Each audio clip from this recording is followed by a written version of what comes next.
Welcome to Longyearbyen! On this episode of Mapping It, join us as we spend 5 days in Svalbard. We're including how much we spend on food and activities, so keep an eye out throughout this video for pop-ups just like this.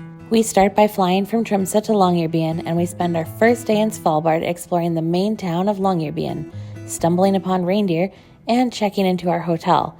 After visiting Svalbard Museum, we get dinner and enjoy a snowy hike with some beautiful views. Our second day is jam-packed with 2 boat tours. We explore the fjords around Longyearbyen and see a ton of wildlife, including a polar bear and whales. The third day of our trip might be our favorite. We go kayaking next to a huge glacier and have an incredible wildlife experience. On our fourth day, we travel 100 nautical miles to Ålesund, the northernmost community in the world. And we wrap up our incredible adventures in Svalbard by spending our 5th day exploring more of Longyearbyen before we fly back to mainland Norway. We have a blast exploring Svalbard, and we're taking you along for the ride, so stick around.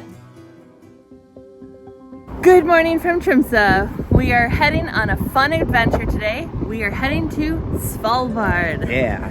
That is an island in the Arctic, and it is a bucket list destination for both of us. So let's get going.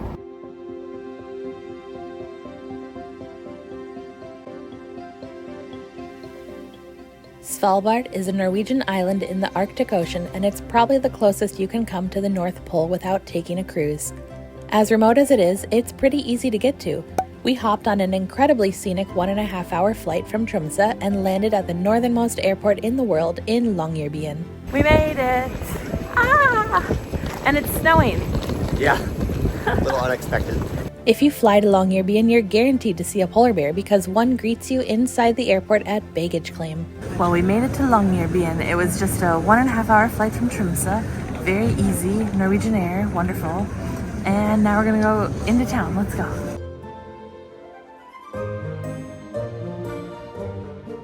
Now we're taking the bus right outside the airport to go into town to our hotel. The airport bus is a fast and easy way to get to town, and it stops at all the major hotels, including the port for cruise passengers.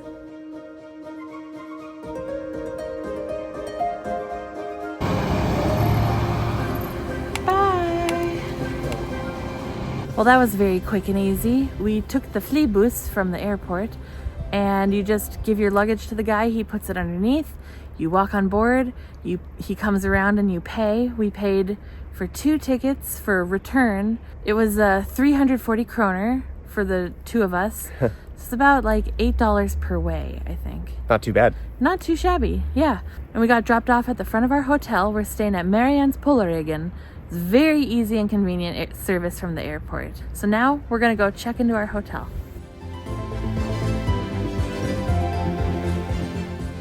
It's a cool looking place. Very unique. Check-in isn't until 2, so we dropped our luggage off at the hotel. They have a nice little luggage storage room with plenty of space. And we're gonna do a little exploring until we go back for check-in. To get into town, you just find the ship and then go past it. So that's what we're doing.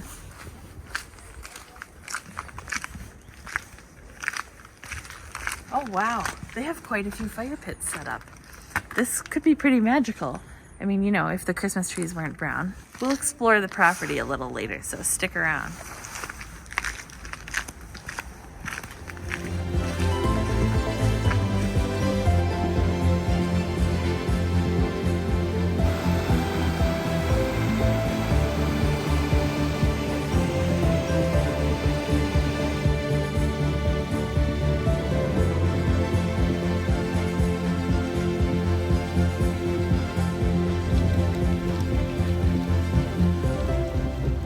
Well, that was pretty cool. Yep. Our first jaunt into town, and we saw some reindeer.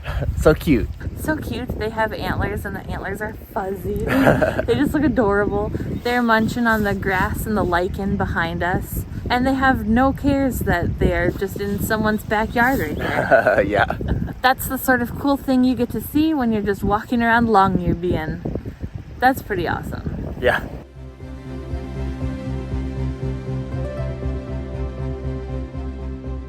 Then we headed back to our hotel to check in. Let's go! Welcome to our room at MARYANN'S POLARRIG.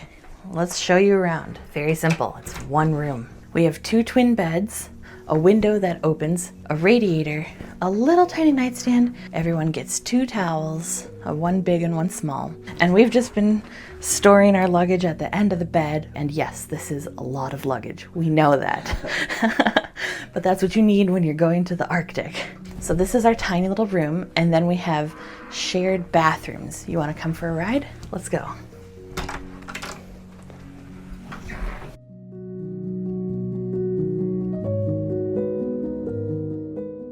There's a shower right here.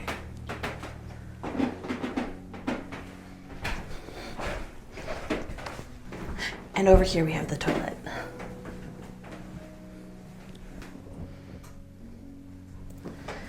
And a nice long trough sink. As you can see, the bathroom is meant to be shared because of the fact that it has 3 sinks. So the toilet door has a lock on it. The bathroom door itself also has a lock on it in case you want to take a shower. And this wing of the hotel has 5 bathrooms. Some of them are fully private, but some of them are shared like that one. Now, let's go look at the living room area. And here we have the nice cozy living room. As you can see, there are tons of places to sit and relax. It can get a little busy at night. There's always space for someone to sit down. They will even build a fire for you in the fireplace.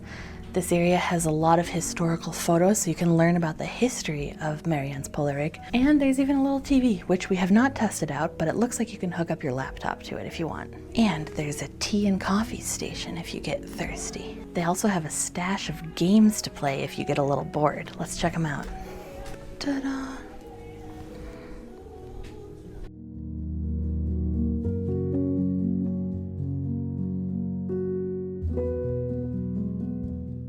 Included in your stay is breakfast, and the breakfast area is just down the way here. You have to exit the first building and walk over there to the red door. The breakfast is pretty incredible here. Let's go check it out. As with many other buildings in Svalbard, when you come in, you have to take off your shoes and you get to replace them with Crocs. So let's go. This is the shoe room. You can also store a big winter coat if it's very cold outside. Just put your shoes down here, grab a pair of Crocs, and you're good to go. The restaurant is also open for lunch and dinner and serves local specialties.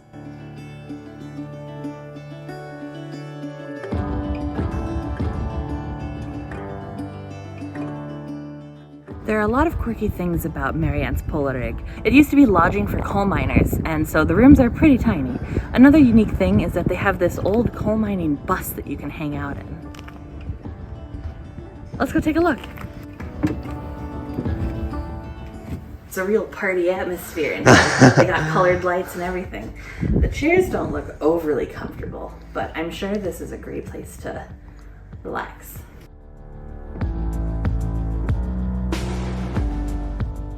For some reason, we're standing in a forest of dead pine trees.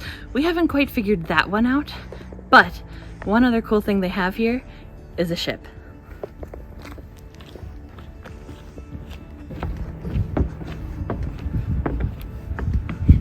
I'm king of the world! Queen of the world?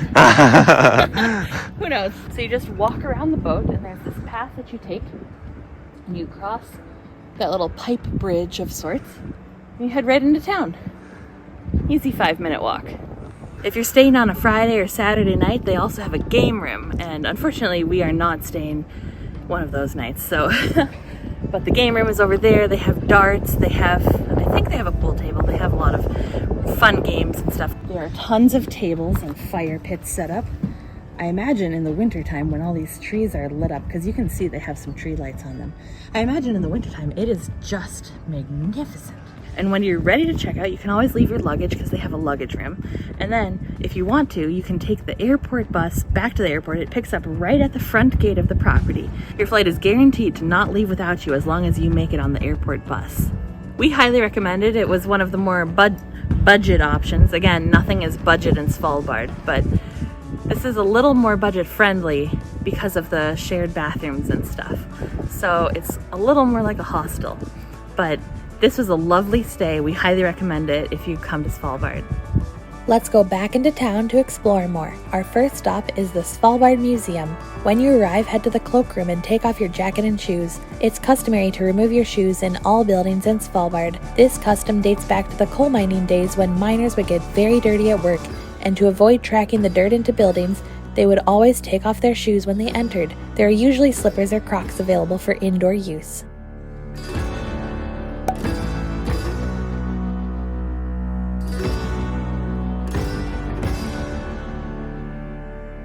In 1596, Dutch explorers who were searching for the northeast passage to China discovered Svalbard. Since its discovery, Svalbard has had many uses.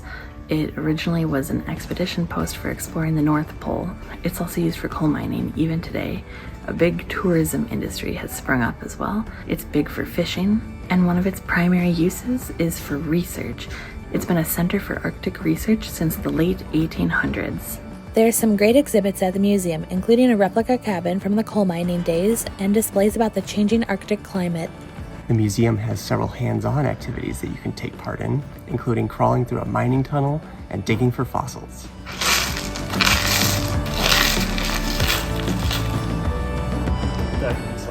There's a lot of information here about the history of Svalbard, covering its discovery, as well as the nature and wildlife that live here, and the geological makeup of the island. It also has in-depth detail about the industries that helped build Svalbard.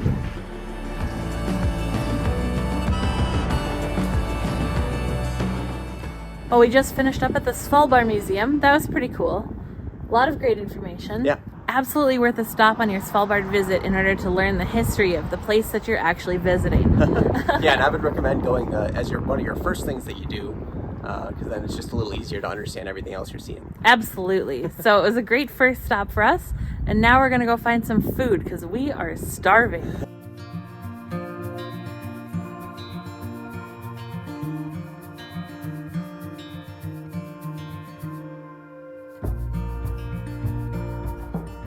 We came to Kroa Restaurant for dinner, and I got one of the local beers. It's the Svalbard Brewery Weiss beer.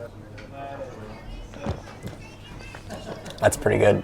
Well, we ordered some delicious food and it came very quickly. We got the nachos and pizza to share, and the nachos smell incredible. Oh my gosh. It's got meat, cheese, jalapenos, salsa, sour cream. Here we go. Look at that. Looks good.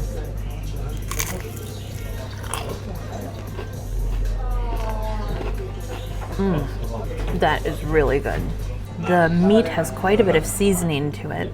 The jalapenos add a bit of a kick, and the cheese is so melty. These are perfect nachos. Let's dig into the pizza that Jeremy has. Okay, so the pizza we got is beef, cabbage, and garlic sauce. It looks delicious and smells delicious, but it looks a little bit messy to get into. They are not short on the toppings. Well, that's steaming. That looks good.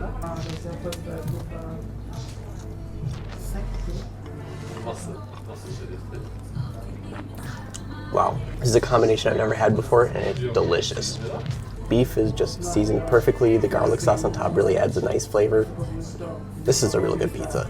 Well, we just finished up dinner at Kroa, and it was really good. Oh yeah. And if you want to go out for food, that restaurant is probably your best bet to stay on budget. But the other alternative is to go shopping to get some picnic food. Now for one of our favorite things to do when traveling, let's explore the local grocery store. Nice baked goods section. It's the end of the day, so it's a little picked over. Ooh, this looks really good. Like Nutella, but made with Freia Chocolata. Possibly better. Bread that you can take home and bake at home. Cookie section. Around $3 for a roll of Oreos. We've had this lefse, and it is really good. It comes pre-buttered with cinnamon and sugar in it. And here they have the gluten-free section. Quite a selection. Hiking food. Dehydrated and you just add water. Lot of choices of turmat and muesli bars.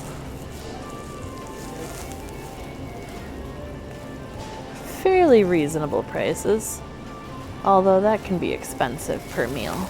We're currently in the ice cream section of the grocery store, and this is where they have their ice cream, and they have toppings to make like a hot fudge sundae. And so they have the typical caramel and chocolate, but they also have licorice sauce. Yuck. Because licorice is a very popular flavor in the Nordic countries.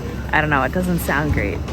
An extensive frozen food section and a big deli, but again, we are coming at the end of the day, so the deli has been cleared out. They even have a fancy cheese section too. Tons of dairy products. Here are the eggs. Not in the fridge section. How dare they? Ketchup and mustard and salad dressing. Oh look, and there are eggs in the dairy section. Yeah. And one of the best things is this caviar right here. Reasonable price at about $3. It's delicious on crackers. Plenty of sliced cheese and deli meats if you want to make sandwiches and picnics. No grocery store in Norway would be complete without an epic candy section. The selection of candy is just incredible here.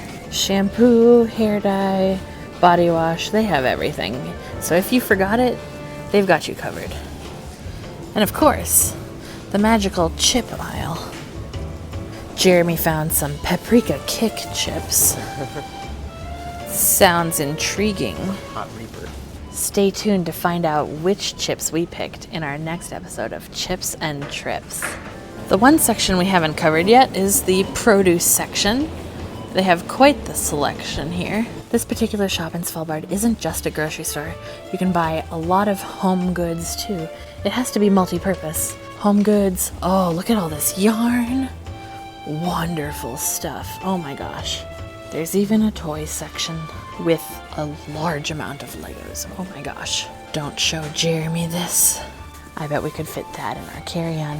They also have a big selection of souvenirs here. And guess what? Tax-free. Well, that was our tour of the Svalbard grocery store and everything else store. It's pretty comprehensive, kind of like a Target, but smaller. And more expensive because it's Norway. The prices seemed pretty good. I mean, Norway's just known to be expensive, so there's no surprise there. We're gonna go try to do a hike to get to a little bit of a viewpoint over the city. That sounds great, although it's a little snowy. It might be a little foggy too. We'll see. Might not be much of a view, but we're gonna go anyways. All the snowmobiles are parked out on the lawn. And on the hill you can see the barriers that attempt to prevent avalanches. Not always successful, unfortunately. If you're lucky, you might be joined on your hike by a little reindeer friend.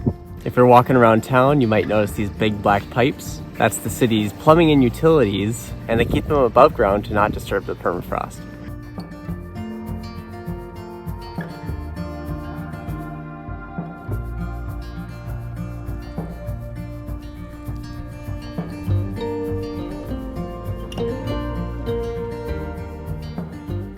Get a pretty nice view overlooking the city too. That was a pretty easy hike. Yeah, not too bad.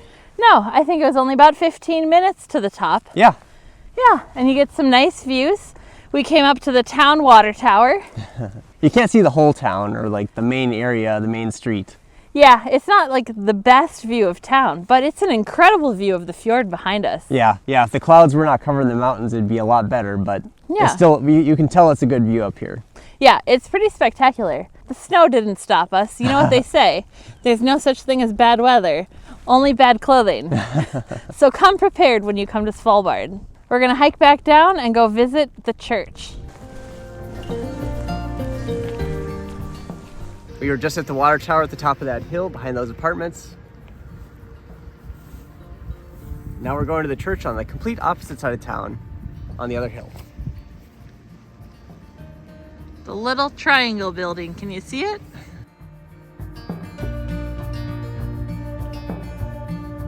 Svalbard has a long history of coal mining, and all around town you can find ruins of old mines, like the one behind me.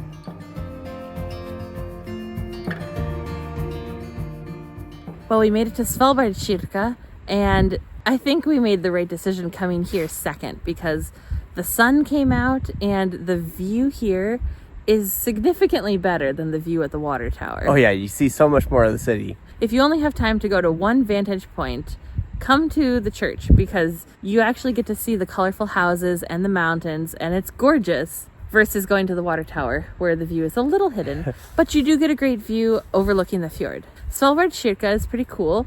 It's open 24 hours a day, and it's a cute little church. Let's go check it out.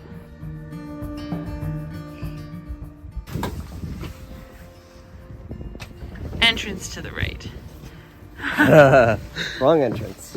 I'm sure plenty of people have made the same mistake, but you saw us make it, which means you don't have to make the same mistake. This is the entrance. Look at that!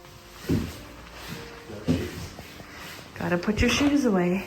Let's go up the stairs.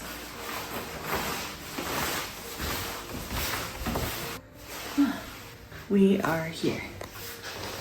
And that's the North Pole. Not too far. Not too far. Svalbard Kirke is the world's northernmost church. The first church in Svalbard was built in 1921 but later destroyed during World War II. The current church opened in 1958 and has a bright mid-century Nordic style. It is a church, but it also functions as a community center and gathering space, and it's open 24 hours a day. It's definitely worth a visit when you come to Longyearbyen. Well, it's been a long, very interesting first day in Svalbard, wouldn't you agree? Oh yeah. Yeah, and it's nice to see what you can do on a budget. We're pretty tired, so, and it's pretty late. It's actually after midnight. And I think the sun is actually rising now. Yep. It never set. It is the midnight sun. Yes. But yeah, the sun is very high in the sky. So now we'll go to bed and it'll just get brighter. Yeah, brighter and brighter and brighter as we sleep.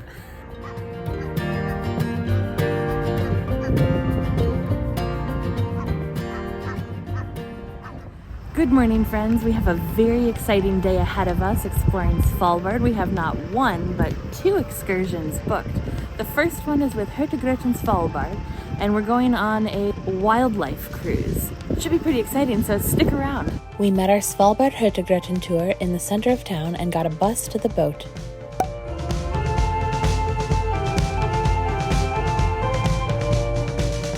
We got picked up at the Radisson Blu in town by a big shuttle bus, and they brought us to the harbor. Now we're on our hybrid electric catamaran, ready to go out to sea. Since you went away, it came to a halt. Look at this beast of a camera that I've got. I rented the lens from Svalbard Camera Rental. It's pretty good so far, but the true test will be when we actually see some wildlife. The ship we were on was huge and could easily hold 150 people, but luckily there weren't nearly that many on board. There's plenty of seating both inside and out, and lots of space to move around because the ship has 3 levels. There's also a bar where you can purchase drinks, and of course there are restrooms too. And if you forgot your binoculars, they had spare pairs to use. One of the highlights of our tour was the onboard scientists. They would talk about everything we were seeing and give us tons of information. We could stay warm and listen to them inside, but we could also hear them outside over the ship's speakers. We learned a bunch of really interesting facts from these talks. What's particularly interesting though is that this isn't what a puffin looks like most of the time. For about 3 or 4 months they'll look like this. The rest of the year, this is a puffin. That's what a puffin looks like. When you see this is breeding plumage, this is the rest of the time. Take a look at the beak first of all. It's a completely different shape, isn't it? Not only does it change colour quite dramatically, but this is a very, very tall beak. It's about as tall as it is wide. That one's not. So something strange is happening there. Look at the little triangular patch around the eye. That's gone. The little yellow button on the side of the face. Very, very cute. That's gone. And all of the white feathers with it. So this is a good clue as to the breeding habits and the preferences of the Atlantic puffin. First of all, why do we never see this? Why do we never see this puffin? If you Google the word puffin, you're going to see this over and over and over again. Why not this, if this is what they look like? The reason is because when they're like this, they're nowhere near land. They only come back to land in the summer because it's actually very hard to lay an egg and look after it in the middle of the Atlantic. So where does this big beak come in? How is this happening? This is basically because puffins love the colour orange. There is nothing more sexy to a puffin than something big and something orange. So the big beak of the summer puffin, well, that's awesome. That's just about as sexy as it gets, but it's not real. No, the puffins fake it. Basically, an evolutionary quirk means that this big orange beak we see here is just a big shell around their actual beak. Their actual beak is this shape.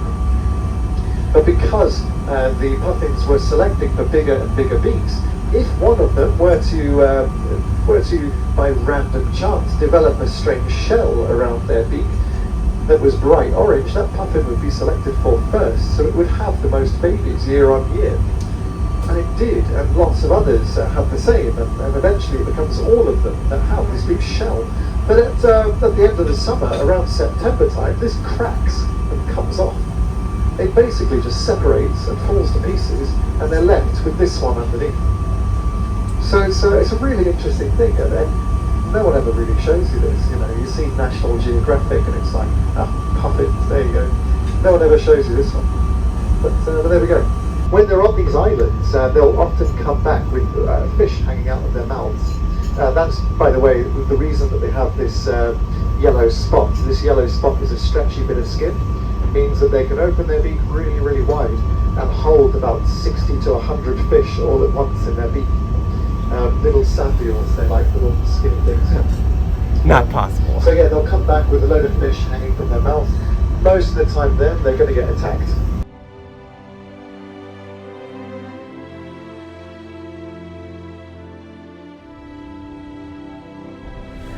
There's a polar bear out there. It's pretty crazy. Can't believe that we're actually seeing a polar bear. It's a polar bear. Svalbard is one of the best places to see polar bears, but seeing one is not a guarantee. We were really lucky to see a polar bear on our very first excursion. It was incredible, but as you can see, we were really far away. Our big ship couldn't get any closer, so binoculars and a very long lens are a must when visiting Svalbard. This is a pretty accurate visual of how far from land we were, and now zooming in. This was taken using 3x zoom on our phones, and you can still barely see anything. The camera lens I rented was a 200 to 600 millimeter lens, and at 200 millimeters, things still looked like dots. Even at 600 millimeters, things were still really small, and the movement of the boat made it really difficult to get decent shots. Take a look at this footage and compare it to the unstabilized version. The waves make it nearly impossible to get a steady shot. Even so, we still had a great time and felt really lucky to see a polar bear.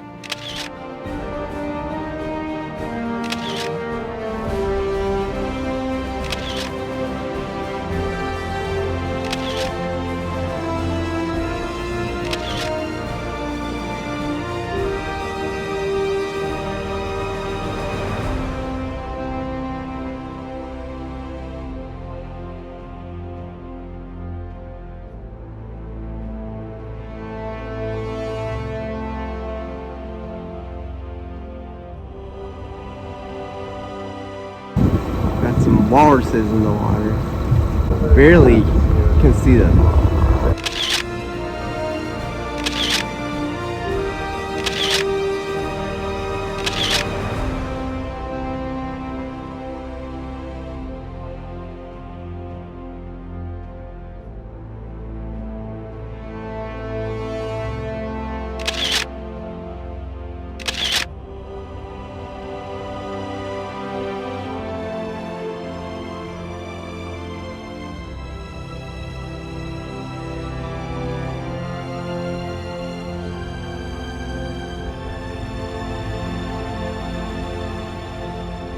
Well, this cruise has been pretty epic so far. Oh yeah, we started off with a polar bear. That's pretty good. Yeah, I mean, that's a pretty great start. Granted, the polar bear was very, very, very far away. Yeah. But they give you binoculars. But they give you binoculars on the boat, so we had a pretty good view of it. Yeah. Don't know if we got any great footage of it, but at least we saw one. Yeah, he was doing some reindeer hunting. He wasn't successful. No. which actually is not a typical thing from the past for polar bears. Usually they would just eat walruses and seals. Because those walruses and seals have a lot more fat, which is beneficial to polar bears that need to help survive the winter. Yeah, but in the recent times they've been having to resort to hunting reindeer.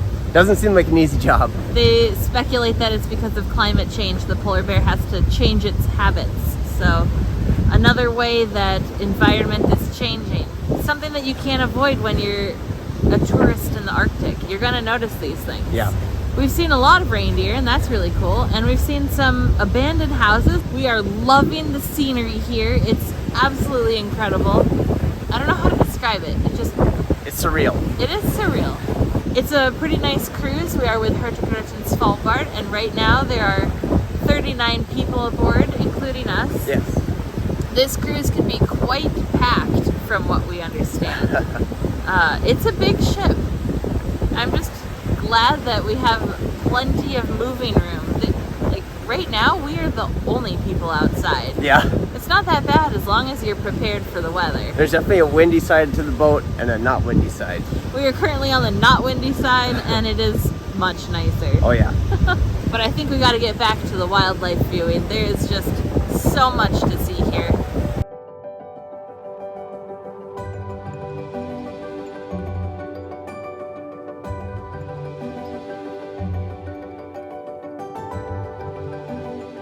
The next stop on our BILLEFJORDEN adventure is Pyramiden. Pyramiden is a mostly abandoned Soviet-era coal mining settlement, and visiting here is actually a very popular day tour for tourists staying in Longyearbyen. Normally, there are many tours that stop here and allow you to go ashore. However, due to the ongoing conflict with Russia, most of these tours have stopped, and now you just pass by Pyramiden on your way to something even better, a stunning glacier. Almost 60% of Svalbard is covered by glaciers, so you'll see plenty on your visit, and trust us, they never get old. If you're lucky, you might even see some wildlife. There it is.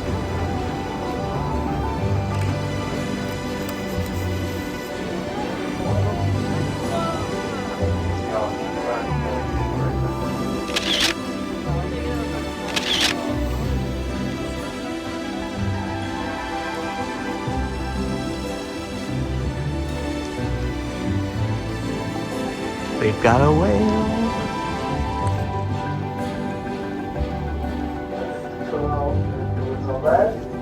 And sort of putting this strong seals there stuck in the middle of the ice with a deepening conversation. Are they the two very far in the middle? There's two black dots in the middle. There, but whale. Real West. You can see the tail too.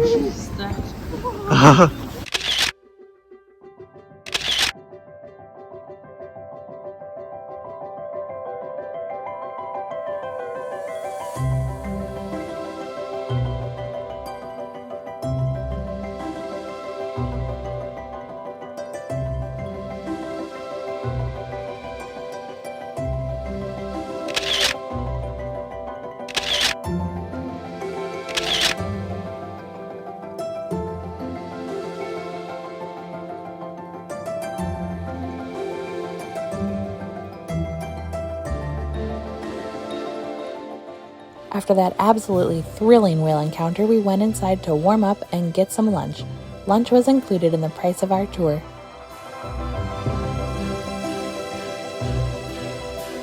We've got some soup for lunch. I'm very looking forward to this because it's cold outside. That's really good. My name is Vegetable-y, carroty, So you might be delicious. surprised It's gluten-free, dairy-free, all the frees. It's not a building. But it's actually good. The same building as where the museum is. If you haven't been there, I recommend it. Oh my gosh, And I'm it gonna talk to keeps you a bit getting about, better and better. something different.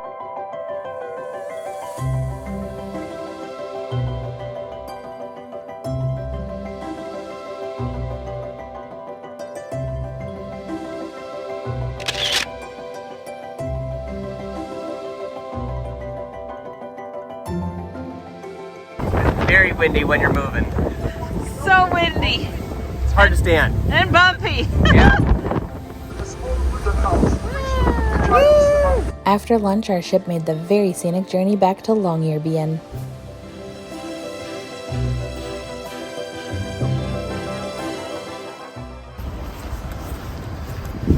on our walk back to the hotel to relax a little bit, seeing some reindeer on the way.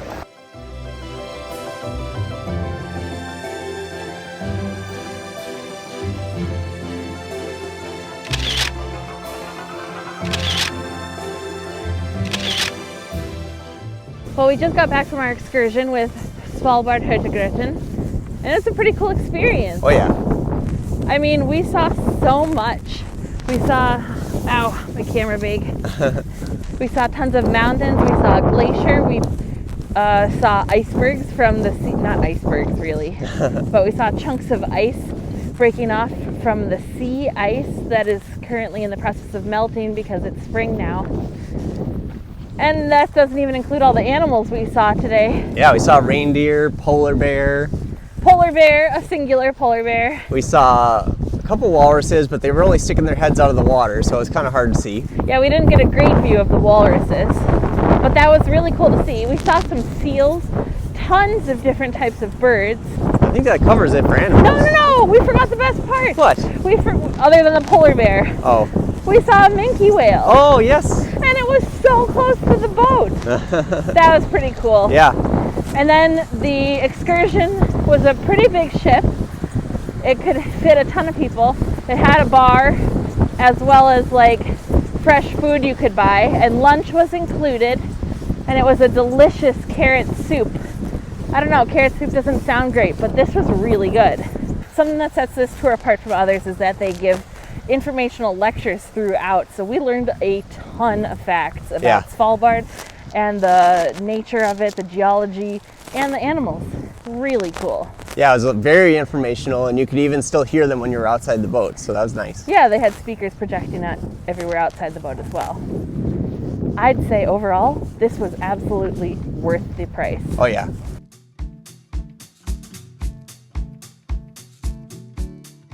So here's a tip for photographers and anyone looking to take better wildlife photos while you're in Svalbard. You can go out and buy a long lens or bring one that you already have from home, but you might risk damaging it on the arrival.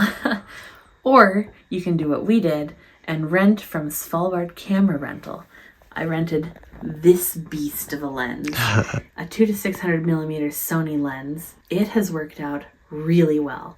Svalbard Camera Rental has all the major brands. You can even rent camera bodies, although this one is mine. And they give you a carry case to protect the lens while you're doing it. This ran me around 400 kroner per day. And you can also buy additional insurance on top of it if you're nervous about that or taking it on risky things like boat trips like we did. This is a beast to carry, and I wouldn't want to weigh down my carry-on with something as heavy as this. I'm so glad for Svalbard Camera Rental, and this has worked out really well. We highly recommend them. Now we're heading to the Husky Cafe, which is a fun little cafe where people drop off their huskies for the day.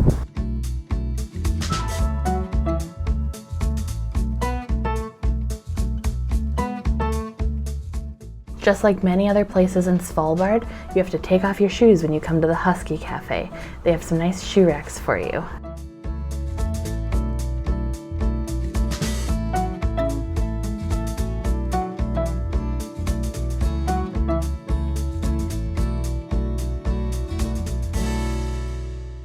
Well, we came to the Husky Cafe and we got some hot chocolate. Mine is raspberry. That is so good. It's hot. We got a caramel cheesecake to try, and this looks really good. It's got layers. There's cheesecake in the middle, caramel on top, and this crumbly cookie crumb. It looks really good. Wow, that is so good. The caramel is so rich and pairs perfectly with the cheesecake, and the cookie crumble, it's not graham cracker, it's like a shortbread crumble, which is, in my opinion, a superior cookie. It's very good. We have yet to have any of the dogs visit us, but that is our next mission. Yeah, they're hiding over there. So we're just going to chill and enjoy this cheesecake and hot chocolates. Maybe pet some dogs. Worth it for the visit of the cheesecake and hot chocolate alone.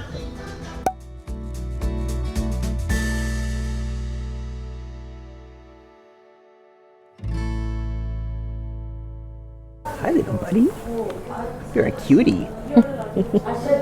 You're so soft. So we just finished up at the Husky Cafe, and that was a pretty cool experience. Yeah, it was. It's basically like doggy daycare for people with huskies. They can just leave their dogs at the cafe when they go to work, and during the day the dogs will get so much love and attention just from every customer who comes in and wants to give them a pet. Yeah. It's a great experience. We came at kind of the end of the day, so there's only about an hour left. It's possible they had more huskies during the day, but there were only 2 there at the time we were there. You might have better luck with more huskies if you go earlier in the day. It is kind of a small space, so if they had a lot of huskies, it'd get pretty crowded. The food and drinks were really good. They also have a souvenir shop with some pretty interesting things. Yeah, it was a very nice space. So if you're in Svalbard, definitely give the Husky Cafe a try. And now we're on to the next thing.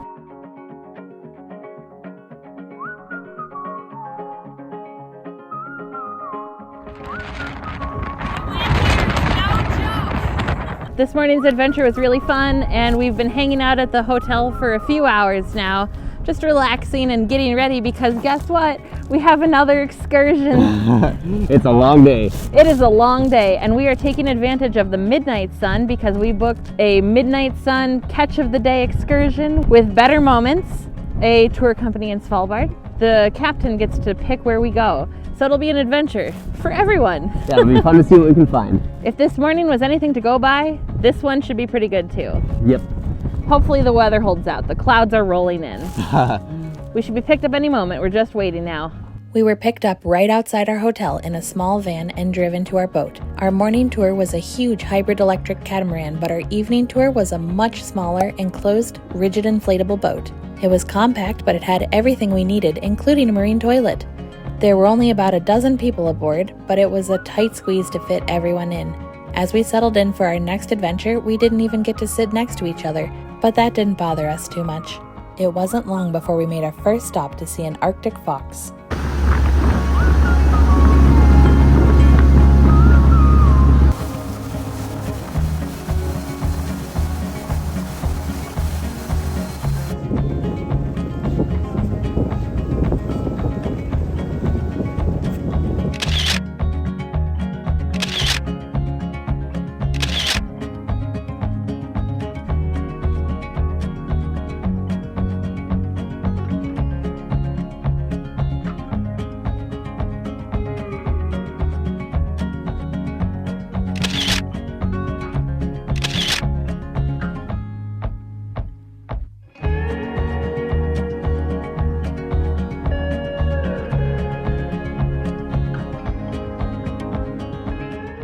Our midnight sun boat trip took us back to BILLEFJORDEN, and we passed by Pyramiden along the way. We were able to get a little closer to land this time because of the smaller boat.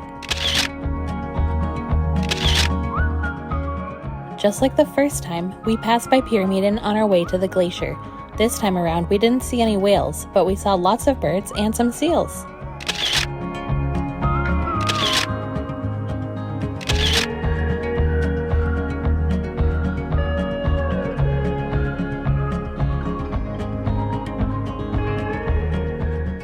Dinner was included and was delicious carrot soup and brownies. That's good stuff.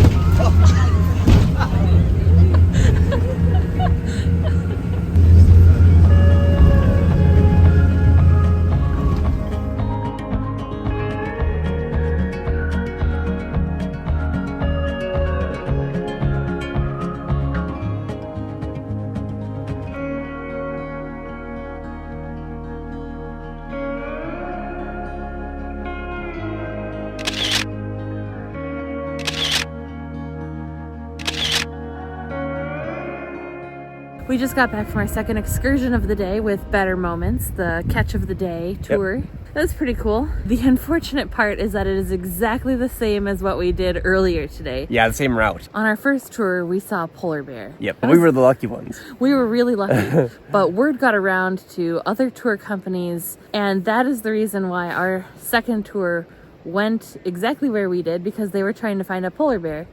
And because it was catch of the day, it allows the captain freedom to choose the route. And of course, they're going to choose the one with the potential to see a polar bear. Polar bear is about the #1 thing you could try to see here. So yeah, who knows what we would have seen or done if we hadn't seen a polar bear earlier today. But the good news is that we did see different things this time. yeah, we saw an Arctic fox, which is pretty cool. That was so cool. It's just running along on the beach.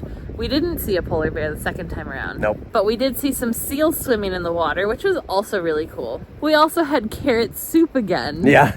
That was kind of funny. Second time of the day. Second time of the day, different carrot soup from a different place. Very good though. Yeah, both very good. Both very good. This tour was worth it. I'm not disappointed that we went to the same place twice. Mm-hmm. And we had different weather this time around too. It's definitely a much different experience with the two types of boats being on the like Hurtigruten, what would you call it? It was a hybrid electric catamaran. Yeah, like almost like a mini cruise ship versus like a rib boat that's covered. Yeah, it's very different. Like the Hurtigruten, we lucked out because there were only 39 people aboard, but there could be a ton more people aboard, especially in peak season. We're still at the beginning of peak season, maybe still into shoulder season, not quite sure. But we really lucked out with the Hurtigruten. And then on the second boat, it was an enclosed rib boat, and that can only fit Like 10 or 12? I think it can only fit 12 people, and we had the max capacity. Yeah. And it was tight. Yeah, for sure. It's a tight fit. Yeah. The benefits of the bigger boat are that you don't feel the big waves as much, which is nice. It's a smoother ride. Yeah, not as bumpy. Not as bumpy, and you get a lot more space to move around, and you get some pretty good vantage points because you can be high up above the water. Yeah. So you get some nice vantage points looking down on the water. Right. The benefits of the smaller boat are that it can get a little closer into land, so you might be a little closer to some animals. Yeah, a little easier for photography, although you still kind of need a long lens. You definitely need a long lens, but the downsides of both are that with the Hurtigruten, again, you can't get as close to land, so you really need a long lens with that one. Yeah, those polar bears, even if you see them, are still little white specks. Yeah, they're still little. And the downsides of the enclosed rib boat are that it's super bumpy and the space is very confined. Yeah. Not good for motion sickness, that's for sure. No, we had some issues on our trip. A couple people got a little motion sick on that ride. So if you are doing any sort of water activity and you are not certain about your ability to handle the waves, take Dramamine and wear C-bands. Yeah. Even if you've never been motion sick in your life, you never know. Don't be that person that spontaneously pukes on board. Right. Yeah. Just take some Dramamine at minimum. Yeah, just better safe than sorry. You won't regret it. But we would definitely do either of these tours again. You never know what you're going to see. So, I mean, we felt like we maybe had a little less luck with the second tour, but I mean, it could have easily gone the other way. So. Yeah, I'm still thankful that we were able to see an Arctic fox. Yeah. That was so cool. Yes. That was a long day for us, and we're going to call it a night right now.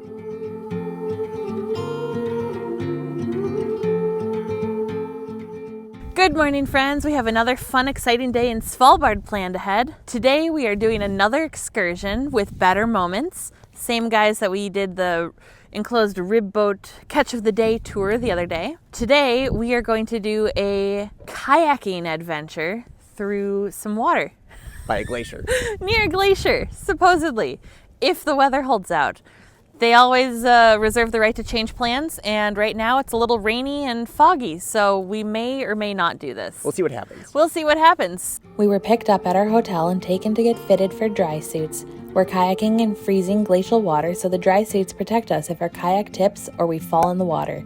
Then we hopped in an enclosed rib boat and settled in for about an hour-long ride.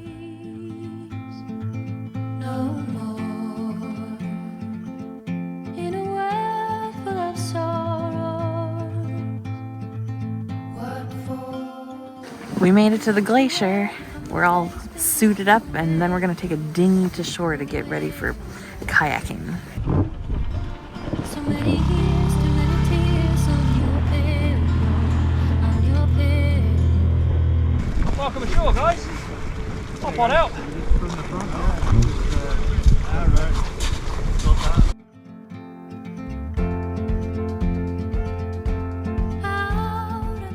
When When we got to the kayaks, we helped get them ready to use and then got a safety lesson before hopping in.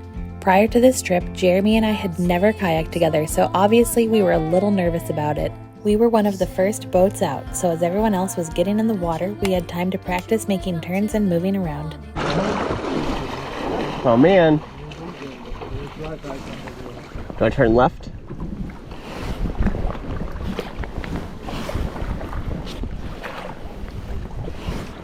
Which way is left? Or right, sorry.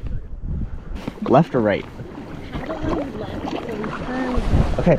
No, that's your right. Paddle with your left. Right. Left. Right. We ended up getting comfortable with our sea kayak pretty quickly and even led the group at times. Surprisingly, you don't actually need kayaking experience to participate in this day trip, and we weren't the only ones who had never kayaked before. But there are two things that will really help you on this excursion. First, don't be afraid of the water. Some of the other groups were pretty hesitant about being out on the Arctic water, so if you can't handle it, maybe this tour isn't for you. Second, good communication with your kayaking partner is key. If you don't communicate well, you might end up spinning in circles. If you keep those two things in mind, this tour is still a great option for beginners. We see a glacier. We're heading over that way. Energy, guys. Let's have it. Traffic jam. Okay. We got a nice little stretch of ice up here that's coming up. Go around it maybe? It seems like it goes out far.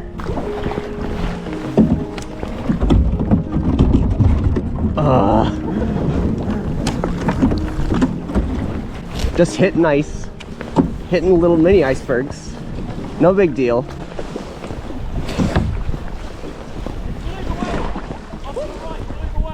What? Oh my gosh! Beluga whale back on the surface. Amazing, guys. To my knowledge, this is the first time beluga whales have popped up on a kayak session.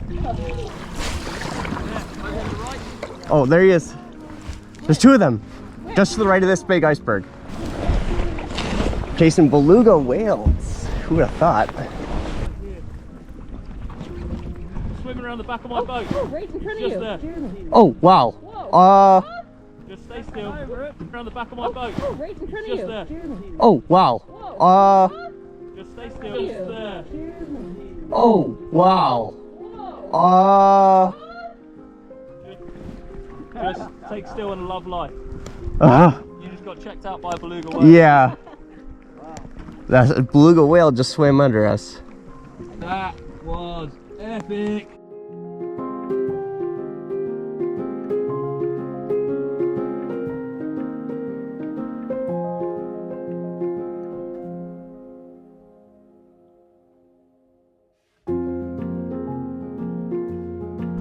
Cool glacier. More belugas over in that corner. Right in the corner. So more belugas. Woo woo.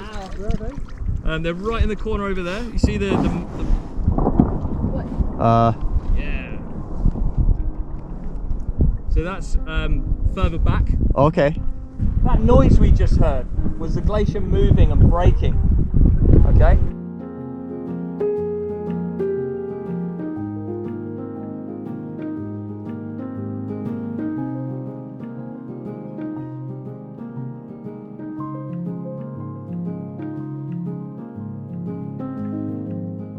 We're in a kayak floating in front of a glacier. And I'm doing all the work. Hey, I don't know about that. You're doing all the turning, that's for sure. Jeremy's getting confused about left and right. Yeah, I keep getting confused with using my right hand to turn left. We did see some whales though. That was pretty awesome. Yeah, we saw some beluga whales popping up. Supposedly this is the first time that's happened on a kayak trip here. And it swam right under us. Yeah, it was literally right under our kayak. That's insane.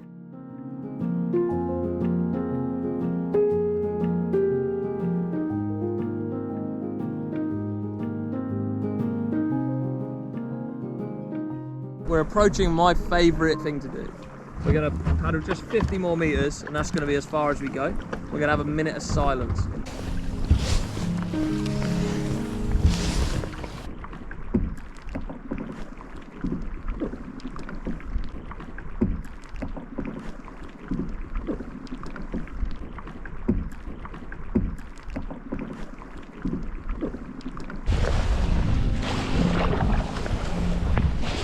snowing. And it's annoying because as we are walking, It's snowing. Yeah. From where? From above. again, to what extent?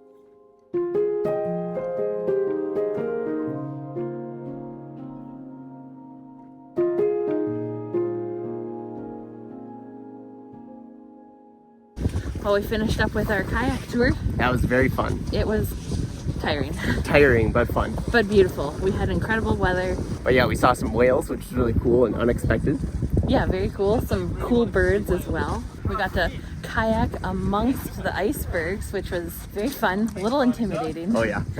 Don't want them to flip over on top of you. Yeah, we heard a few loud booms from the glacier. That was also scary. Yeah, also scary. We weren't sure if something was going to calve off the glacier and make a big, like, wave towards us. A little intimidating. Yeah.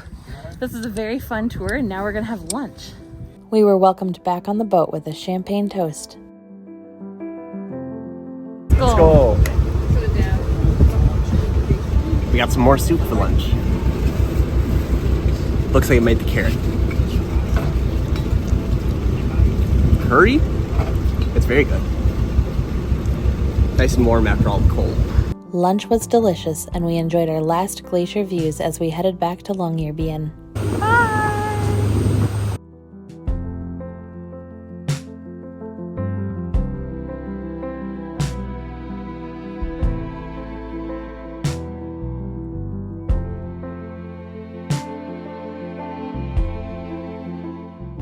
Well, we just finished up with our kayaking tour. That was really cool. Very fun. It was about 7 hours from start to finish, which is quite a full day of activity. Yeah. There's about an hour, 15-minute boat ride to get to where you kayak, and of course an hour 15 to get back. So you're spending about 2.5 hours in the boat, but that doesn't mean you're spending, what, 4.5 hours Right. kayaking? You gotta get dressed first, and then there's instructions. So you probably do about 2.5 to 3 hours of actual kayaking. Yeah, probably about that.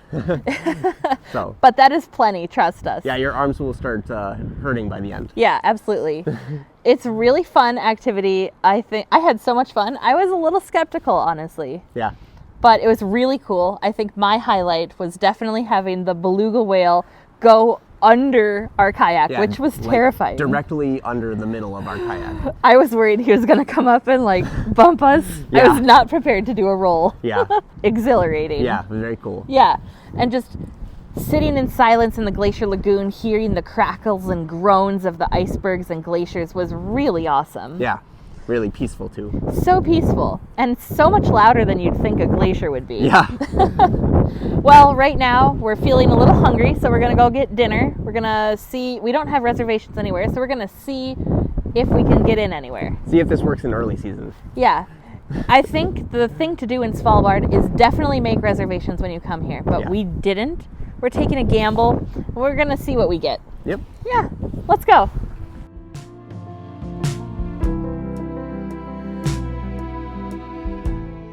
We came to Barron's Pub at the Radisson Blu for dinner. We managed to snag a table because someone was 30 minutes late to their reservation. And I got a apple cider. Skål. That's very good. I got the Spitsbergen Blonde, brewed here in Svalbard, the northernmost brewery. That's good. Well, our food came and I got the daily special. Today's special is baked pork knuckle with a mustard sauce, browned onions, coleslaw, and boiled potatoes. And boy, does it look good.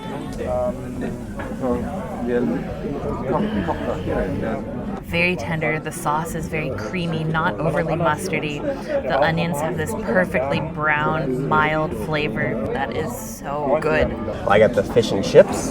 Looks good. Let's put a little lemon on it. That tastes really good. They must be pretty fresh. Nice and crisp on the outside, soft on the inside. Would you call it pillowy? Fish is pillowy. There's no way fish can be pillowy. This is definitely very good. Well, we just finished dinner at Barron's Pub and we really liked it. We definitely would recommend it. Yeah, and now we're gonna go take a walk through town, see what we can find. I think we're on the hunt for the polar bear sign. Yes, that's right, polar bear crossing.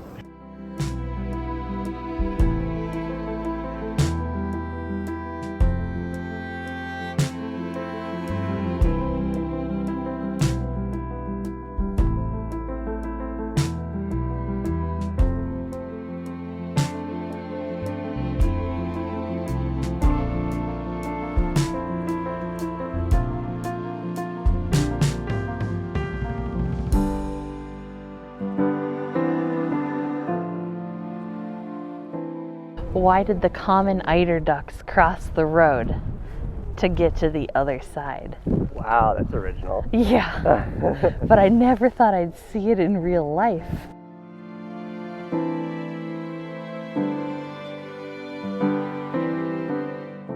Well, this is pretty cool. Right behind us is a polar bear sign. Like any other road sign, except you can only find it here in Svalbard. As far as we know. As far as we know. There are polar bears in other parts of the world, but this is something that's pretty cool in Svalbard. It's just like in Norway how you see moose crossing signs all over the country. Right here in Svalbard, you see polar bear crossings. They're at the outskirts of town. They're kind of like a marker for a place where you shouldn't go any further unless you have a gun. Yeah, the polar bear signs are a warning to everyone, don't go past this point unless you have a gun. For self-protection, of course. Yeah, self-protection. There is an often quoted fact saying that there are more polar bears on Svalbard than there are people. And I want to set the record straight. There are 2,600 people officially living in Svalbard. That doesn't count tourists that come to visit. There are over 3,000 polar bears, but not on Svalbard. It's in the entire Barents Sea region. On Svalbard itself, there are only about 350 polar bears. So you should consider yourself lucky if you do happen to see a polar bear on Svalbard. Yeah, if you see a polar bear on tour while you're here, you're only looking for one of 350, not one of 3,000. So it's a little harder than you think. Yeah, I think we're pretty lucky to find a polar bear. Oh yeah. Yeah. Well, this is a pretty bucket list stop for us while we're in Svalbard to see this side. And we highly recommend it too. It's an easy flat walk from town and you get to pass a lot of birds on the way. big areas of birds. Lots of birds. And now we are headed back into town and gonna warm up, probably call it a night.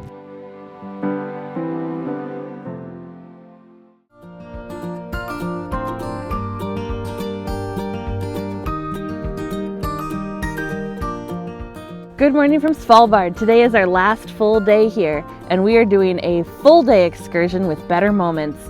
We are going to Ålesund, which is a research outpost in very northern Svalbard, and it's probably the most northern place we're gonna get to. Yep. We got picked up at our hotel and brought to the harbor where we got on an enclosed rib boat, something we've become very familiar with over the last few days in Svalbard, and we settled in for a long, bumpy ride to Ålesund. Ålesund is just 1,200 kilometers from the North Pole and only 100 nautical miles from Longyearbyen. That distance may seem short to some of you, but 100 nautical miles translates to about a 4-hour boat ride, depending on the weather. So we got comfy and settled in for a long ride north.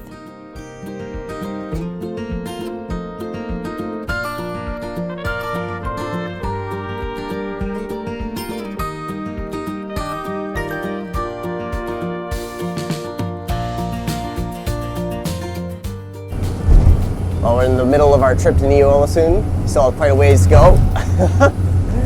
Definitely a little bit bumpy. Not as bad as it's been in other trips. The wind's a little bit quieter this time, but we got a long way to go, so we got a lot more of this. We'll see how we fare.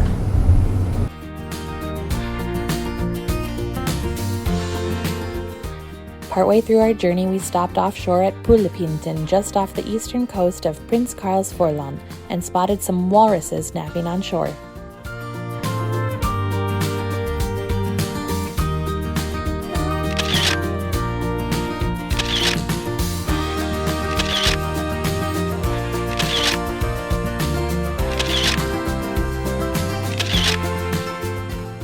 After that fun pit stop, we continued our trip north to Ålesund. Ålesund is the world's northernmost settlement that's inhabited year-round and open to the public. Its location at the top of the world makes it a prime spot for climate and atmospheric research, and there are research teams from countries all around the world living here.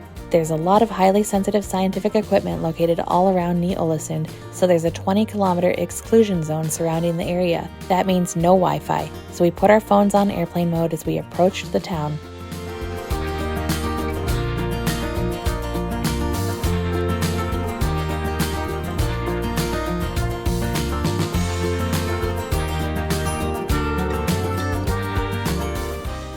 Welcome to Ålesund. Yeah, the northernmost town in the world. This is quite a small town. Its permanent year-round population is about 30, And in the summer, it balloons to around 100.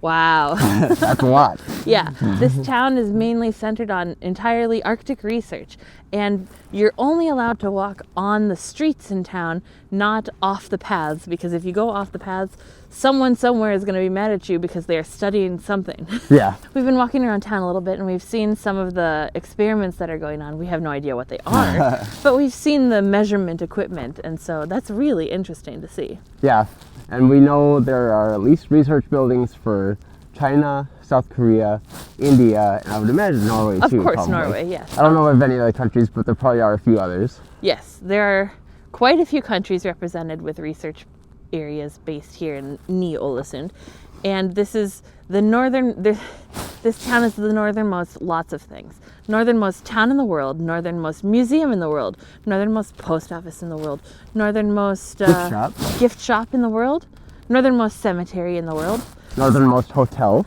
Northernmost hotel, yes. So very, very cool to be here, but it's also very, very cold. yeah. Let's take you on a quick little tour of the town. The best, most amazing public toilet in the world is this one right here. Unbelievably clean, smells well, even the toilet paper is the best.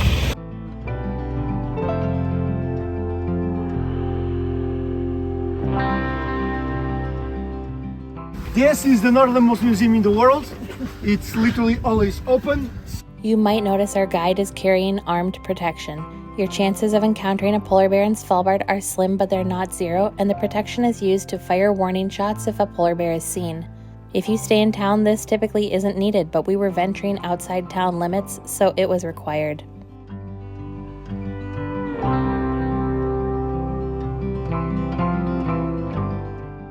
Is it Roald Amundsen? Yeah. Took a Zeppelin from here to the North Pole. He was the first one to do it.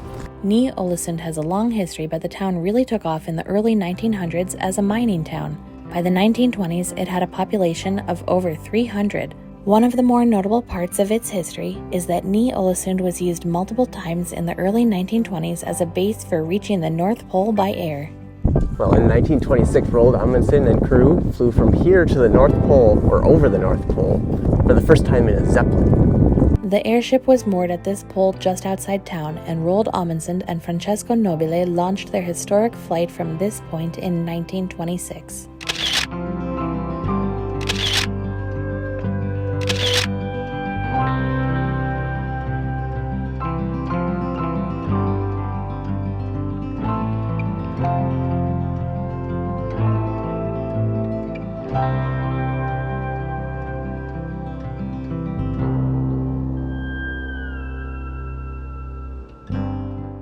We are now at the northernmost cemetery in the world where 7 people are buried, and you're not actually allowed to be buried here in Svalbard anymore.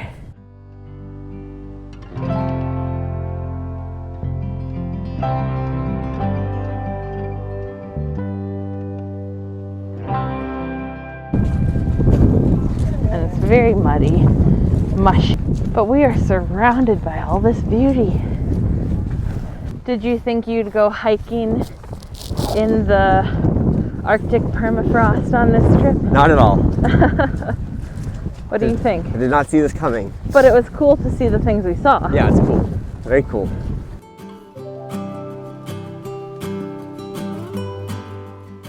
This building behind me is the Chinese Research Center in Ålesund.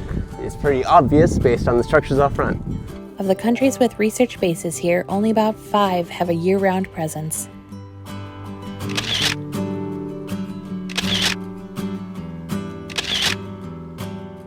I am the northernmost walking person in the world. Very fun.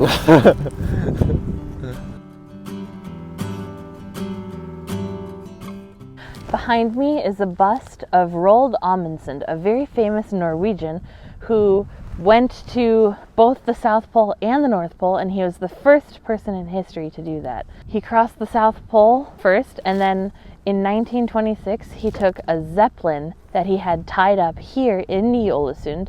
He took it from Ålesund and crossed the North Pole with his crew. That is a pretty insane thing to do, considering that it was 1926. His house was right over there, And according to history, his house actually used to be the town bar.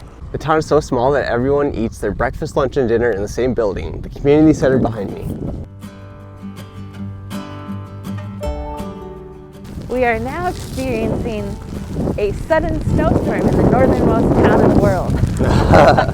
This is the northernmost snowstorm that people are experiencing right now. Probably not.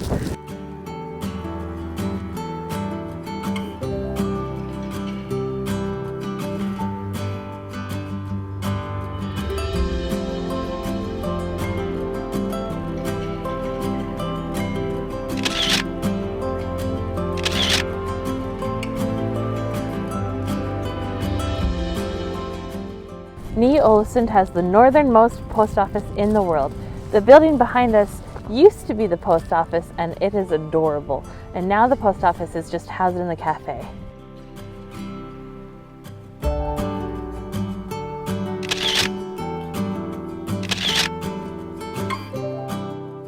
This is the oldest house in Ålesund, potentially built as early as 1909 for coal miners. Walking around town, you have to stay on designated paths because everywhere you look, there's research equipment and experiments going on.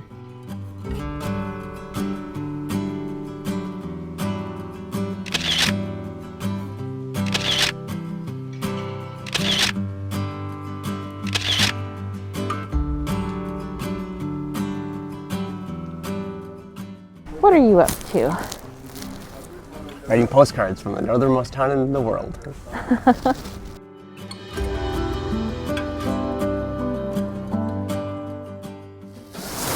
Now they're in the mail. Don't forget to take off your shoes when you go in the store. The store has everything you could need, lots of souvenirs, postcards, stamps, snacks, and even yarn. We got our stuff. Now time to go to the bathroom.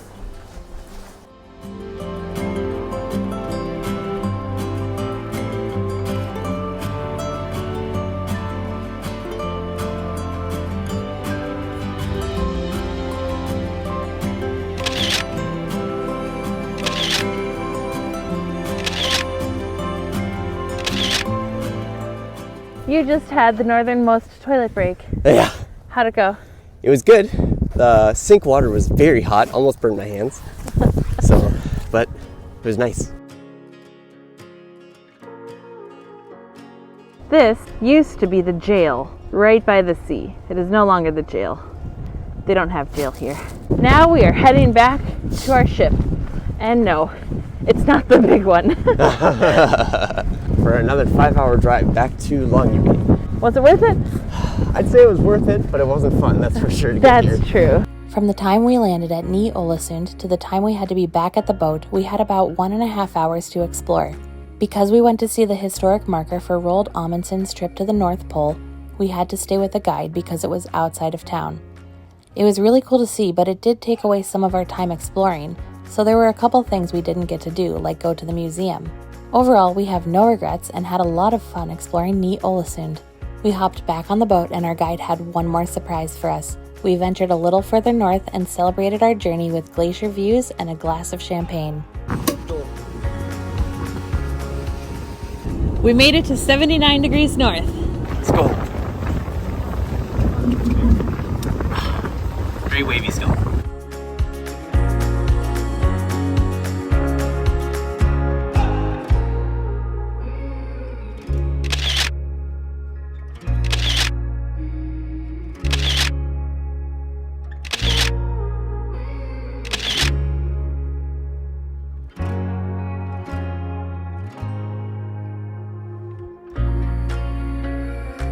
It's been a pretty epic day, and now we're heading back to Longyearbyen.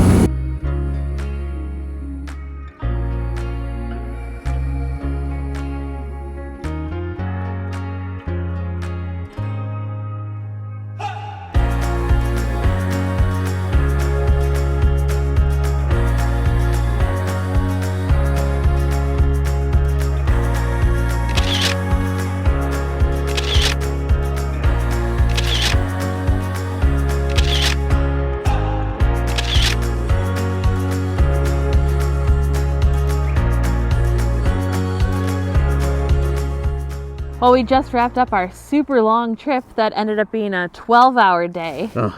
It was very long. Yeah, the boat trip was rough, just in its total length, but also just the bumpiness on the way there. The trip back was a lot smoother, but still very long. Yeah, I think we spent 5 hours getting there, which makes for a very long boat trip. Yeah, not many stops. We only stopped like once or twice for walruses. Yeah, we stopped once to enjoy the view of Walruses, which was really cool. And then we got back at it full force, heading to Ålesund. And it was a really cool town to see. Town is maybe a stretch because it only has 30 people. It's a really cool community to visit. I love that it's research focused, which is so awesome. And it's such a unique place to see. Yeah, it was a cool experience. Absolutely. Just takes a while to get there. It does. I don't regret it at all. After our stop in the town, we got back on the boat and we got to cross the 79th parallel. And we celebrated with some champagne and a view of a glacier, which was such a fun experience. Yeah, very pretty. And then, of course, we booked it back down. We ended up having a delicious chili meal for lunch. It was a nice change from the soup that we've been having for the last few days. Very filling, though. Very filling, very good. Hearty, made by Fruene in town, which we hope to visit before we leave Svalbard. I'd say overall, it was a really good experience. Yeah. But if you're going to do this, you really have to be confident that you can handle seasickness. Right. If you can't, you need to take Dramamine and bring sea-bands for your wrist to really reduce the effects of motion sickness. Don't try to fight through it. It's not worth it. It is absolutely not worth it. And the biggest tip we can provide is if you are feeling nauseous, get up and go outside to the back of the boat where you'll get some fresh air and you can see the horizon. It makes a huge difference. And it's less bumpy to back there. It is. The further back in the boat you go, the less bumpy it is, which is nice. Yeah. Overall, I highly recommend it. Yep, but sure. it's not for everyone. Right. We are super hungry, so we're going to head to dinner now, and we will see you there.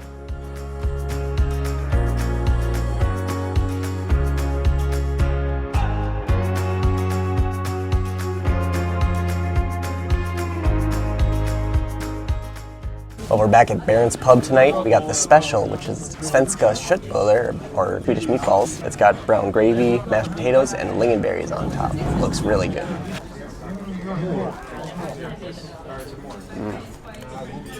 Wow, that's very good. You get the savoriness from the meat and the potatoes and gravy, a little bit of sweetness from tartness from the lingonberries. Perfect combination. It may not look like much, but I can't wait to dig in.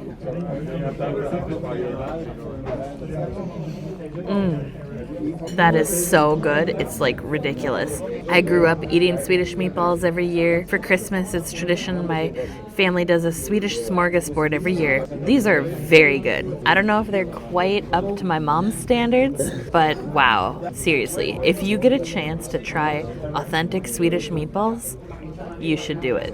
Dinner was fantastic. The food was incredible, and it was reasonably priced. So many restaurants here in Svalbard, and Norway in general, are very expensive. But the meal we just had came in at around $27, including drinks. Yep. Well, non-alcoholic drinks. And that meatball dish could have been $27 just on its own. At a different restaurant. Yeah. This place was delicious. The atmosphere was also fantastic. We highly recommend coming here. And if you do come, we would suggest coming, either making a reservation or coming after 8 p.m. Some of the tables start opening up. It's been a busy day and we're pretty pooped, so we're gonna call it a night. This is our walk back to the hotel. Nice little path right next to a stream with a view of the coal mine.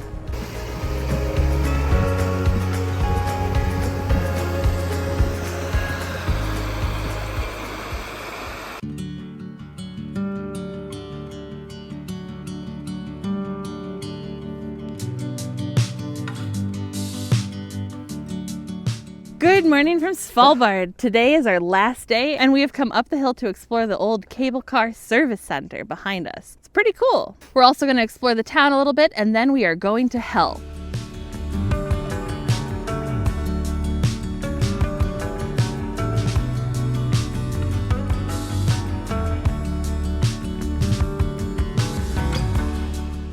Wow, there's a glass ceiling up here. or a window or something. So as you can see, this is the cable car service center where we're standing.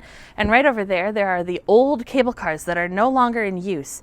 And those things would be filled with coal from the coal mine, and they would come in here for processing. Svalbard had 7 coal mines, and right now they only have number 7 open and the coal mine in Barentsburg, which is run by the Russians. Number 7 is probably going to be phased out soon because the Norwegian government is pushing for much more renewable energy, so it's becoming less cost effective to have a coal mine. As you're walking around Longyearbyen, there are plenty of coal mine ruins that you can see.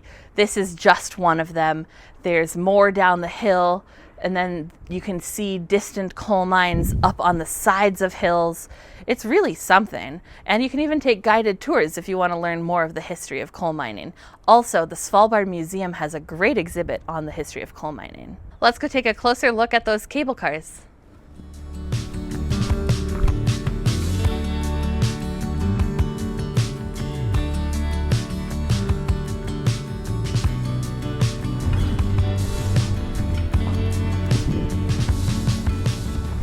Well, I'm not really sure what this is. It looks like some kind of chute or something. It's quite interesting. It's got a little ladder for someone to walk up to the platform. It's got a big chute on the top. It's got to be something for like filtering down coal or something. To where, I don't know. Look at you hiking in just a jacket and no extra layers. This is like the nicest weather day we've had and we're leaving. I know, it's a little disappointing. We've had really good weather outside of Longyearbyen, but inside the town, it's typically been very windy, sometimes rainy, and very cold. And most of the time it's also been very cloudy. And right now we have pretty much 0 clouds, full sun, minimal wind, no rain, no snow. It is glorious here today. It's so sad that we're leaving. And this view is absolutely incredible. Yeah, it's amazing when you can actually see the tops of the mountains. Longyearbyen will not win awards for being the cutest town in history, but it is incredibly picturesque. It's got some gorgeous mountains overlooking the fjord, and the houses, although very utilitarian, are very bright and cheery, which is just wonderful to look at.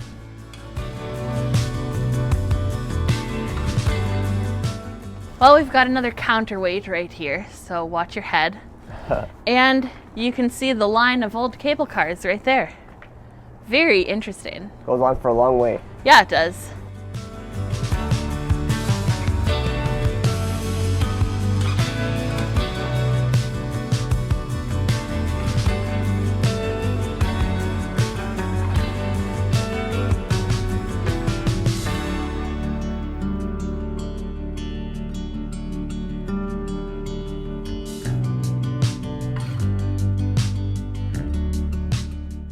If you keep hiking a little ways past the cable car service center, you get a fantastic view overlooking cable cars, a lot of industrial things, but also just look at these mountains. It's incredible. Absolutely worth it.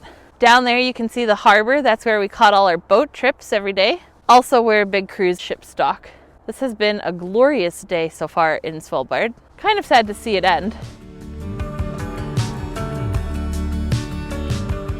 We do have some more exploring to do in the town, so let's head down and check it out.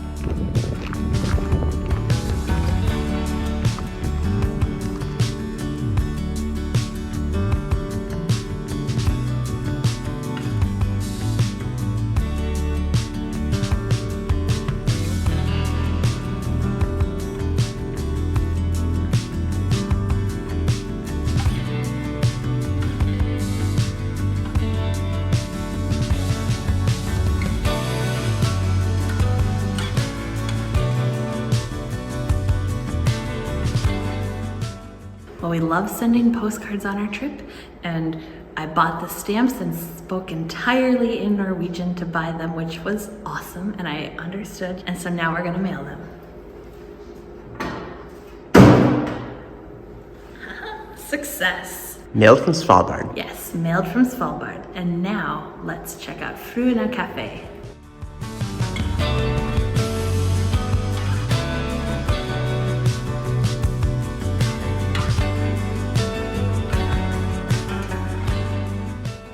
Well, we came to Fruene at apparently just the right time. This is supposed to be Longyearbyen's best cafe and restaurant, and it doesn't disappoint. The crowds speak for themselves, and most of them seem like locals here.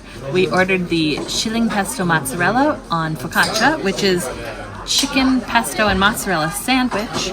It feels warm, so they must have heated it. It smells very good. Also, I ordered entirely in Norwegian, and it was another success. Although it was very chaotic because it is very busy here. And they're efficient. They are very efficient.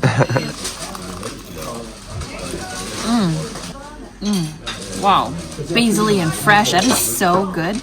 The mozzarella has this creamy ooziness. This is a winning sandwich, absolutely. Whenever we've done a Better Moments tour, all the food has been catered from Fruene. So we've actually been eating all of the soups and breads and their brownies all week long. And they have been very good. We highly recommend the soups from here as well. We also got hot chocolate with cream. Looks very good.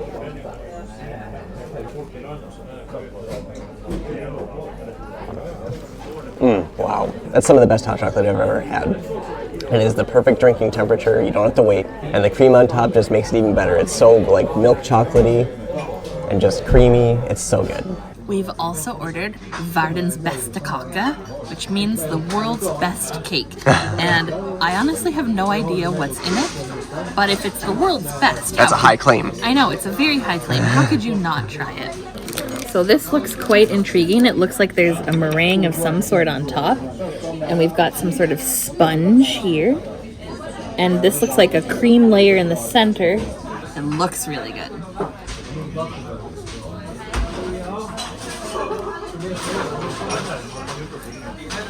Oh, the world's best? It is very good. I wouldn't go as far as saying the world's best because it doesn't have chocolate. But wow, this has the almond marzipan flavor without being thick. It's just light and airy and so delicious. Fruene has delicious meals that you can buy, drinks, coffees, all the stuff a good cafe has. They also have souvenirs that you can buy and chocolates, specifically chocolates shaped like little isbjörn polar bears. How cute is that? Of course we had to get some. Well, white chocolate is my favorite, not so much Karen's, so I'm gonna be the one trying this. You just bit off his head. Head first. That's really good white chocolate. After lunch, we had a lot of fun walking around and checking out some of the shops in town. There are a lot of shops selling outdoor gear, but also some nice clothing and gift shops too. We even saw a display of Svalbard bunad. A bunad is traditional Norwegian clothing that's worn for special occasions and celebrations. Each region of Norway has their own designs, and this Svalbard bunad includes icebergs, making it very unique. Well, we did one last little shopping trip at the grocery store, and I got this awesome reusable tote bag. We also got a big bag of mixed assorted candy. They have a section of the grocery store devoted, it's like a wall of candy. Serve yourself. And so we got a lot of different things to try. It's mostly just like 2 pieces of each, one for each of us. Right now we have to head back to our hotel and collect our luggage because we are heading to the airport and then we are going to hell. So let's go. One last walk to the hotel. Well, we took the bus to the Svalbard airport. It was super easy. The bus picked us up right in front of our hotel. Yep. And when we originally arrived in Svalbard, we had bought a return ticket, so we just kept our receipt and showed it to the bus driver. Not a problem. And now we are here and we are checking out the Svalbard sign before we head inside. Pretty cool. Yeah, it shows the distances to a lot of different cities all around the world. All right, now we're heading in to catch our flight to hell.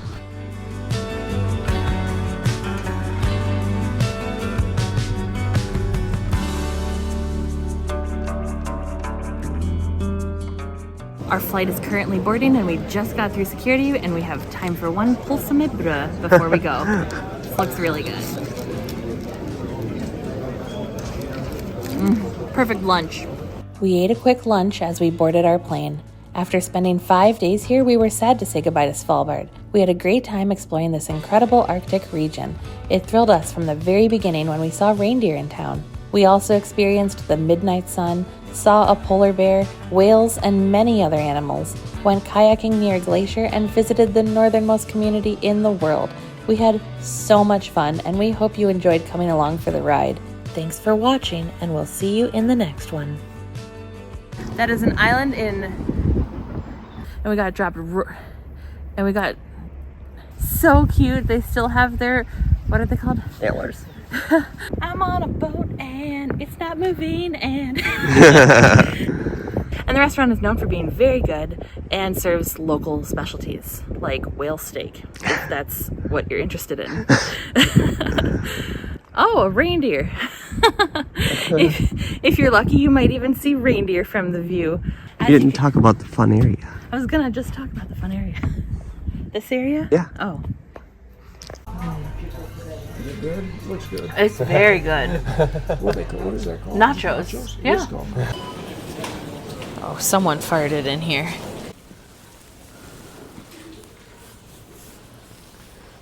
I am Groot.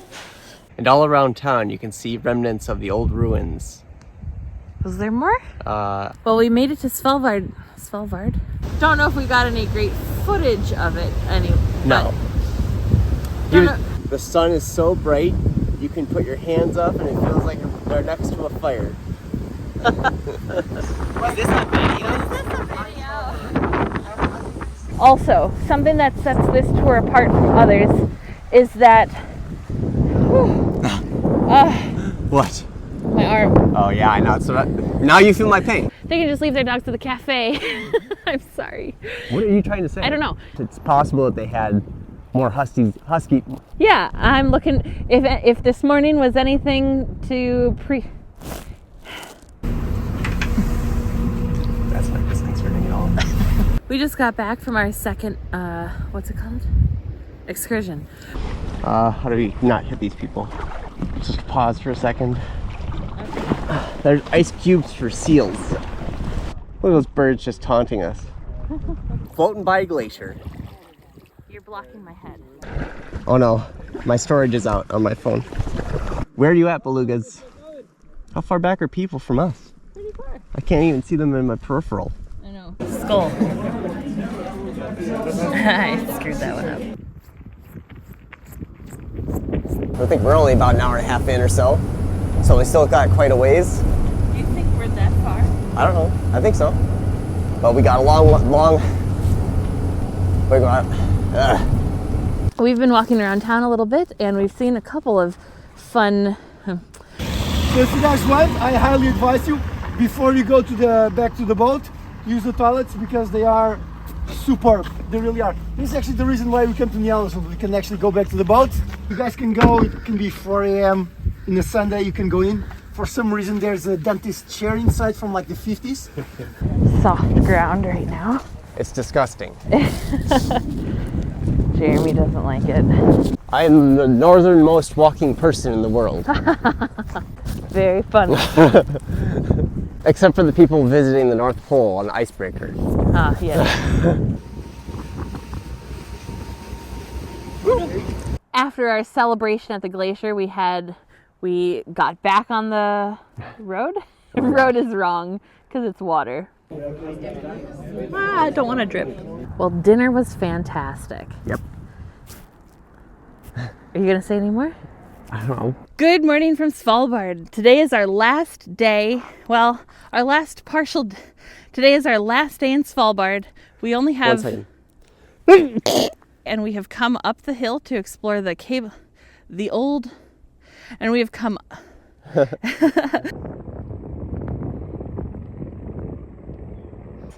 But there's teeth right on top. Yeah, and we get some nice little gummy teeth. You weren't facing the right way. Because I was waiting for you to get in Is it front right of me. angle? Hint, hint. Our next destination may be in this region. He doesn't know what he's saying. Our next destination may be on this sign, though. You never know.